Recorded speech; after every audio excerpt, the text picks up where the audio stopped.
الحمد للہ والصلاة والسلام علی رسول اللہ اما بعد۔ اللہ تعالیٰ اس نے قرآن مجید میں فرمایا کہ والذین جاہدوا فینا لنہدینہم سبلنا، جو لوگ ہمارے رستوں میں کوشش کرتے ہیں ہم ان کو ضرور بھی ضرور اپنے رستوں کی رہنمائی کرتے ہیں۔ اس آیت مبارکہ کا مطلب واضح ہے، اللہ تعالیٰ دین کے رستے اس کے لیے کھولتا ہے جو چلنا چاہتا ہے، جو چلنا نہیں چاہتا اللہ تعالیٰ اس کے لیے جو سزائیں منتخب کرتا ہے وہ سزائیں بھی اس کو جلدی سمجھ نہیں آتی۔ سب سے پہلی سزا تو یہ ہے کہ اللہ تعالیٰ اس کے لیے خود ہی خیر کے رستے تنگ کر دیتا ہے، کیونکہ وہ کھولنا نہیں چاہتا رستے۔ پھر نتیجہ یہ نکلتا ہے کہ لاشعوری طور پر اس کے دل میں خیر اور نیکی کی اہمیت کم ہوتی جاتی ہے، حتیٰ کہ وہ دیکھتا بھی ہے ایک خیر کو اور سنتا بھی ہے، لیکن وہ اس سے کچھ تأثر نہیں لیتا، کچھ اس کے اوپر اثر نہیں ہوتا۔ یہ وہ کیفیت ہے جو اللہ نے یہود کے بارے میں ذکر کی نا کہ ثم عموا وصموا، اندھے ہو گئے اور بہرے ہو گئے۔ حالانکہ یہودی اندھے نہیں ہوئے تھے آنکھوں سے اور کانوں سے بہرے نہیں ہوئے تھے، لیکن اندھے اور بہرے ہونے کا مطلب یہ ہے کہ جو بھی وہ خیر دیکھتے ان کے اوپر اس کا کوئی اثر نہ ہوتا، جیسے اندھا کسی چیز کو دیکھتا ہی نہیں، اور جو بھی وہ خیر کی بات سنتے اس سے کچھ اثر نہ لیتے، جس طرح کہ بہرا کوئی اثر نہیں لیتا۔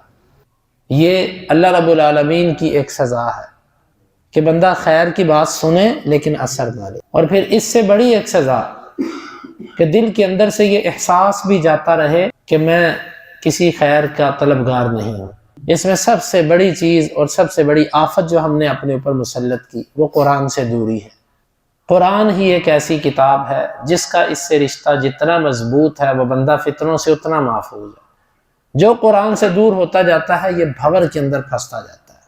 میرے بھائیو، یہ دنیا کے معاملات، یہ دنیا کے جھگڑے، یہ دنیا کے الجھے ہوئے مسائل، یہ مرتے دم تک آپ کے گلے ہیں۔ لیکن عقل مند اور سمجھدار آدمی وہ ہے جس نے ان سب کو ثانوی حیثیت دی۔ بندہ جب ایک مشکل آتی ہے اس کو اتنا سر پہ سوار کرتا ہے کہ اللہ کے حقوق چھوڑ دیتا ہے۔ اگر آپ ان سب چیزوں کو ایک سائیڈ پہ رکھ کے کہ یہ دنیا ہے، یہ چلنی ہے، اللہ کے ساتھ صحیح ہو جائیں، اس کی کتاب کے ساتھ صحیح جڑ جائیں، تو آپ کو دنیا کے غم ہی نہیں لگیں گے۔ من جعل الہموم ہما واحدا، جس نے اپنے سارے غم ایک ہی غم میں ڈھال دیے، وہ کیا ہے؟ وہ آخرت کا غم ہے۔ تو اللہ تعالیٰ اس کے دنیا کے معاملات اور مشکلات کو ویسے ہی آسان کر دے۔ قرآن مجید ہم کوشش کرتے ہیں کہ اس کے ساتھ جڑیں، لیکن بہت کم مواقع میسر آتے ہیں۔ اللہ تعالیٰ کی توفیق سے ہم ہر سال ایک قرآن مجید کا ایک دور رکھتے ہیں جس میں قرآن مجید کا ترجمہ ہوتا ہے اور کچھ حسب وقت اس کی وضاحت، پوری تفسیر تو اس کی نہیں ہو سکتی اتنے وقت میں، لیکن ایک سلسلہ ہے۔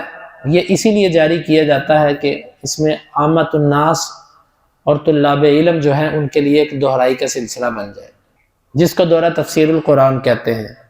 تو انشاءاللہ العزیز یہ دورہ بھی ہم 1 شعبان سے شروع کر رہے ہیں، آج سے 9 دن بعد، یعنی کہ جو آئندہ جمعہ ہے اس کے بعد جو ہفتے کا دن آئے گا اس سے یہ دورہ تفسیر شروع ہوگا، پہلے پارے سے، اور یہ 30ویں پارے تک پورے قرآن مجید کا ترجمہ، تفسیر انشاءاللہ العزیز، اور تفسیر مختلف طریقوں سے کی جاتی ہے۔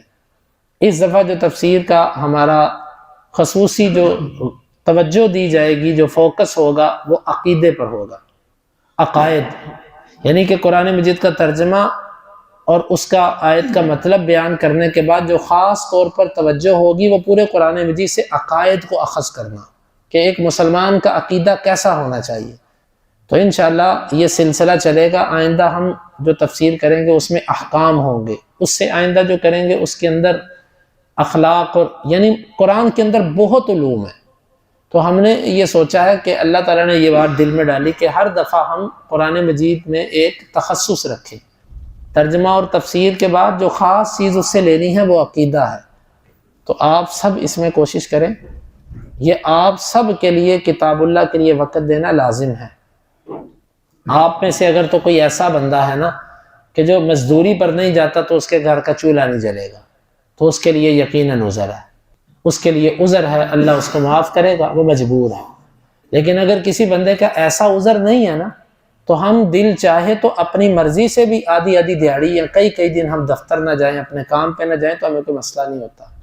یہ دورہ تفسیر اس کی ٹائمنگ صبح 7 سے لے کے 12:30 بجے تک، یہ ٹوٹل 5.5 گھنٹے ہیں، اس میں کچھ وقفہ بھی آئے گا، لیکن یہ دورانیہ اس لیے ہے کہ قرآن مجید کے 30 پارے ہیں اور ان 30 پاروں کے اندر اس سے گزرنا ہے۔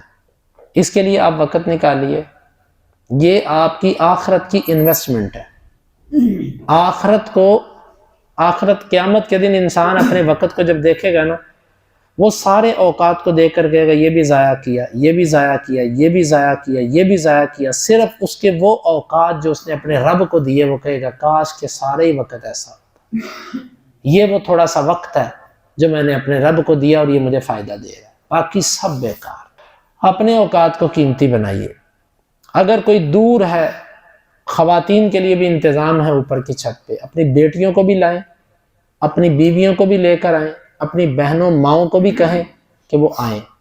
کوئی بیٹھ کے سنیں، کوئی لیٹ کے سنیں، کوئی ٹیک لگا کے سنیں، کوئی کرسی پہ بیٹھے، جس طرح آپ اپنے آپ کو آسان محسوس کرتے ہیں اس طرح کریں، چونکہ وقت بھی لمبا ہے، دورانیہ لمبا ہے، لیکن اللہ کے لیے اس خیر سے محروم نہ کریں اپنے آپ۔ جڑ جائیں اس قرآن کے ساتھ، اس کتاب مقدس کے ساتھ۔ شروع میں جڑیں گے تو اس کی محبت بھی دل میں بیٹھے گی۔ جب تک ہم ایک چیز کو چکھیں گے نہیں، کھائیں گے نہیں، وہ اس کا ذائقہ کیسے محسوس کریں گے؟ جو دور کے لوگ ہیں ان کے لیے بھی انتظام ہے، ان کے لیے انشاءاللہ یہ فیس بک پہ، یوٹیوب پہ، یہ جو جتنے ذرائع ابلاغ ہیں ان کے ذریعے بھی ان تک آواز پہنچائی جائے گی۔ لیکن کوشش کریں آپ جو خیر کے قریب کے لوگ ہیں آپ اس خیر سے محروم نہ ہو۔ واللہ ہم جس دور سے گزر رہے ہیں اب قرآن کا درس، قرآن کی تعلیم نہ ہونے کے برابر ہے۔ آپ اپنے ارد گرد ذرا نظر دوڑائیں کہ کتنی مساجد ہیں کہ جن کے اندر قرآن کا درس ہوتا ہے۔ یہ فرق چھوڑ دیں بریلوی، دیوبندی، اہل حدیث، اس فرق کو ختم کر کے آپ ساری مساجد کو دیکھیں، وہ مساجد کتنی ہیں جن میں قرآن کا درس ہوتا ہے، اب ختم ہو گئے سلسلے۔ وہ مساجد کتنی ہیں کہ جن کے اندر حدیث کے درس ہوتے ہیں۔ یہ چشمہ بہتا ہے، اس سے فائدہ اٹھا لیں، اس سے قبل کہ یہ سوکھ جائیں، پھر نہ جانے یہ مواقع ملیں گے کہ نہیں۔ آپ خوش قسمت ہیں کہ آپ کو ہم سب خوش قسمت ہیں کہ اللہ نے ہمیں ایک موقع دیا قرآن کے ساتھ جڑنے کا۔ یہ موقع اللہ ہم سے چھین بھی سکتا ہے، لیکن ہم دعا کرتے ہیں کہ اللہ ہماری زندگیوں میں ہم سے یہ موقع نہ چھین۔ تو آپ سے گزارش ہے کہ اس قرآن کے لیے آپ کو 9 دن پہلے آگاہ کیا جا رہا ہے۔ آپ اپنے دل کے اندر ایک شوق پیدا کریں، اپنے ٹائم کو مینیج کریں۔ یہ ضرور قرآن مجید کی تفسیر میں آپ سال کے اندر ایک دفعہ ہم کرتے ہی اس لیے کہ کم از کم سال میں ایک دفعہ تو یہاں سے گزریں۔ تو یہ قرآن مجید کا دورہ ہے، آپ اس میں شرکت کریں، دوسروں کو بھی دعوت دیں۔ خواتین کے لیے بھی انتظام، مردوں کے لیے بھی 1 شعبان سے شروع ہوگا اور انشاءاللہ 25 رمضان کو ممکن ہے کوئی 1-2 دن آگے پیچھے ہو سکتے ہیں یہ مکمل ہوگا۔ ٹوٹل یہ 50 سے اوپر یعنی 55 دن بن جائیں، 54 بن جائیں، 56 بن جائیں، کمی بیشی ہو سکتی ہے۔ تو یہ دن ہے اللہ تعالیٰ، کیونکہ ہمارے نبی صلی اللہ علیہ وسلم جیسے ہی شعبان آتا نا، رمضان سے پہلے شعبان، آپ شعبان کے اندر نفلی عبادت عام دنوں سے زیادہ کرتے تھے۔ عائشہ رضی اللہ عنہ کہتی ہیں کہ میں نے اللہ کے نبی صلی اللہ علیہ وسلم کو شعبان کے اندر اتنے روزے رکھتے دیکھا، قریب تھا کہ آپ پورا شعبان ہی روزے رکھتے۔ کیوں؟ اہل علم کہتے ہیں کہ یہ ایک فرض کی تیاری کے لیے پریکٹس ہوتی ہے۔ جس طرح آپ کو نمازوں سے پہلے سنتیں بتائی جاتی ہیں، ان سنتوں کا مقصد کیا ہے؟ واللہ ہم اس مقصد کو بھی نہیں سمجھے۔ اگر ان سنتوں کے مقصد کو سمجھ جائیں تو نماز بھی سمجھ آئے۔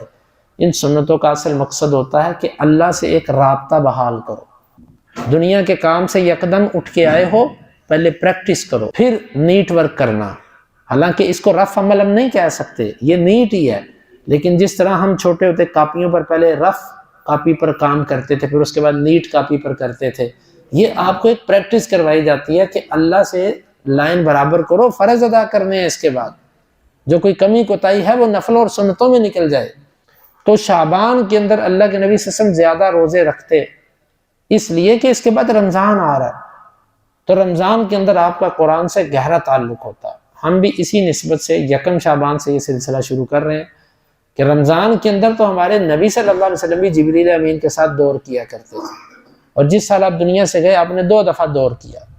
تو اس لیے گزارش ہے کہ ہم بھی قرآن سے جڑیں، اللہ رمضان اور قرآن کا ہمارے دل پر گہرا اثر چھوڑے کہ جو ہماری زندگیوں میں اثر انداز ہو اور مرتے دم تک ہمارے ساتھ رہے. تو یہ پہلی دعوت. اللہ تعالی ہمیں سمجھنے کی اور اس کے مطابق اس دورے کو اختیار کرنے کی توفیق عطا فرمائے، اور اللہ تعالی ہمیں اس دورہ میں جو اللہ کے نبی کی حدیث ہیں اس کے مطابق ہی اس کو بیان کرنے کی توفیق دے. اللہ تعالیٰ سے دعا ہے اللہ ہمیں دین کو سمجھنے کی اور اس سے محبت کرنے کی توفیق عطا فرمائے. سبحانک اللہم ربنا و بحمدک اشہد ان لا الہ الا انت استغفرک.